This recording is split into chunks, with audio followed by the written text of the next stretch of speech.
নমস্কার দর্শক, এই সময় কিন্তু লেবু গাছে ফুল আছে এবং আম গাছে মুকুল রয়েছে।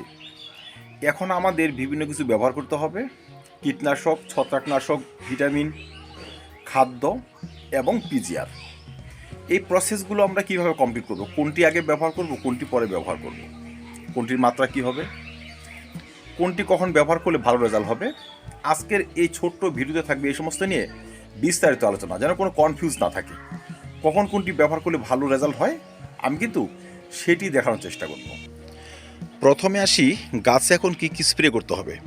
ধরুন আমার এই আম গাছটি, এই গাছে এখন মুকুল রয়েছে। এই মুকুলে প্রথম যে জিনিসটি আমাদের স্প্রে করতে হবে সেটি হচ্ছে কীটনাশক এবং ছত্রাকনাশক। কারণ মুকুল ঝরিয়ে দেওয়া, ফুলকে নষ্ট করে দেওয়ার জন্য যারা সবথেকে বেশি ক্ষতিকর তারা হচ্ছে রোগ এবং পোকা। তাই প্রথম ডোজটি অবশ্যই কীটনাশক এবং ছত্রাকনাশক হতে হবে। 1 ml প্রফিনাফস সাইপারমেথ্রিন গ্রুপের কীটনাশক নিব এবং 1.5 ml অ্যান্ট্রাগোল, দুটো উপাদান একত্রে গুলে 1 লিটার জলে গাছে এখন স্প্রে করে দিব। দ্বিতীয় হচ্ছে কীটনাশক এবং ছত্রাকনাশক স্প্রে করার পর আমরা কিন্তু খাবার এবং অনুখাদ্য গাছে স্প্রে করব। দর্শক, আমাদের খেয়াল রাখতে হবে, আমরা খাবার এবং অনুখাদ্য গাছে স্প্রে করব। যদি গাছে স্প্রে করি সেক্ষেত্রে কীটনাশক, ছত্রাকনাশক ব্যবহার করার পরে স্প্রে করব। এবার যদি আমরা মাটিতে ব্যবহার করি সেক্ষেত্রে আজকে যদি আমি কীটনাশক, ছত্রাকনাশক গাছে স্প্রে করি, আজকে মাটিতে ব্যবহার করতে পারবো, কিন্তু স্প্রে করতে পারবো না। স্প্রে করলে 2 দিন গ্যাপ দিয়ে তারপর স্প্রে করতে হবে।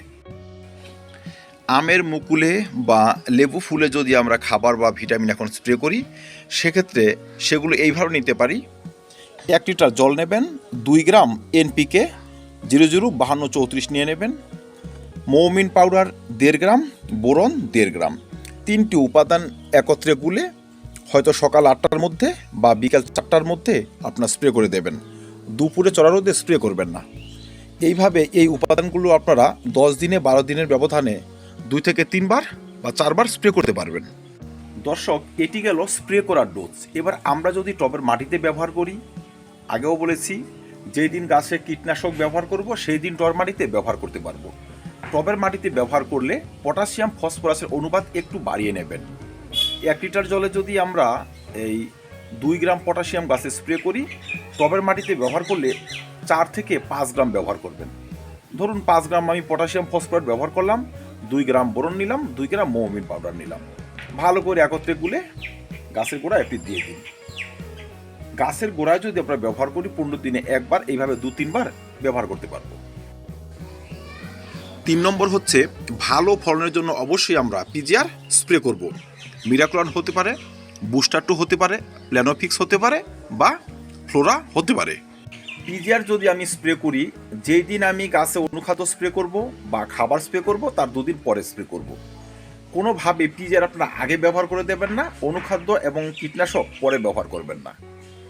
এতে তার পিজিআর যে তার অ্যাক্টিভিটি দেখাবে সেটা নাও দেখাতে পারে, ফুল এলেও সেই ফুল ঝরে যেতে পারে। তাই প্রথমে গাছের রোগ পোকা দূর হবে, দ্বিতীয়ত গাছ ভালো পরিমাণে খাবার গ্রহণ করবে, 3 নম্বর হচ্ছে সে হরমোন ব্যবহার করে আমরা গাছে ফুল নিয়ে আসবো, বা যে সমস্ত ফুল গাছে এখন হয়ে গিয়েছে সে সমস্ত ফুল থেকে ফলে পরিণত হবে। তাই দর্শক, ধাপগুলো মনে রাখবেন। একটি উপাদান ব্যবহারের থেকে আরেকটি উপাদান ব্যবহার করতে আপনাকে অন্তত 2-3 দিন গ্যাপ দিতে হবে। আর খাবার যদি আপনি মাটিতে ব্যবহার করে দেন, প্রথমে কীটনাশক স্প্রে করবেন, ওই দিন খাবার মাটিতে ব্যবহার করে দেবেন, তার 2 দিন পরে পিজিআর গাছে স্প্রে করে দেবেন। এতে লেবুর ফুল যেমন পুষ্টি পাবে, আমের মুকুলও তেমন পুষ্টি পাবে। সঠিক সময় প্রস্ফুটিত হবে এবং সঠিক সময় সে সমস্ত থেকে গুটি বাঁধতে শুরু করবে। এবার অনেকের হাতে মিরাকুলান নেই, তারা তো প্ল্যানোফিক্স ব্যবহার করবেন। মিরাকুলান ব্যবহার করলে 1 লিটার জলে 1.5 ml ব্যবহার করবেন। সে আপনি আম গাছে ব্যবহার করেন চাই লিবু গাছে ব্যবহার করেন, ডোজ কিন্তু একই হবে। 2 নম্বর হচ্ছে যদি আপনি প্রফিনাফস সাইপারমেথ্রিন গ্রুপের কীটনাশক ব্যবহার করেন সেক্ষেত্রে আপনি 1 লিটার জলে 1 ml ব্যবহার করবেন, বেশি ব্যবহার করবেন না। নিম তেল ব্যবহার করতে পারেন বা ইমিডাক্লোরপিড গ্রুপের কীটনাশকও ব্যবহার করতে পারেন। সেক্ষেত্রে আপনাকে 1 লিটার জলে 1 ml নিতে হবে, বেশি নেওয়া যাবে না। দর্শক, অনেকে আবার চেষ্টা করতে পারি যে অনুখাদ্য, ভিটামিন, এই ছত্রাকনাশক, এই পিজিআর একত্রে মিশিয়ে স্প্রে করে দেবো, সেসব কিন্তু করা যায় না। অনুখাদ্যের সঙ্গে আপনি কীটনাশক ব্যবহার করতে পারবেন, খাদ্য ব্যবহার করতে পারবেন, কিন্তু ছত্রাকনাশক ব্যবহার করতে পারবেন না। তাই সেসব ঝামেলায় যাবেন না, আপনি স্টেপ বাই স্টেপ ব্যবহার করবেন।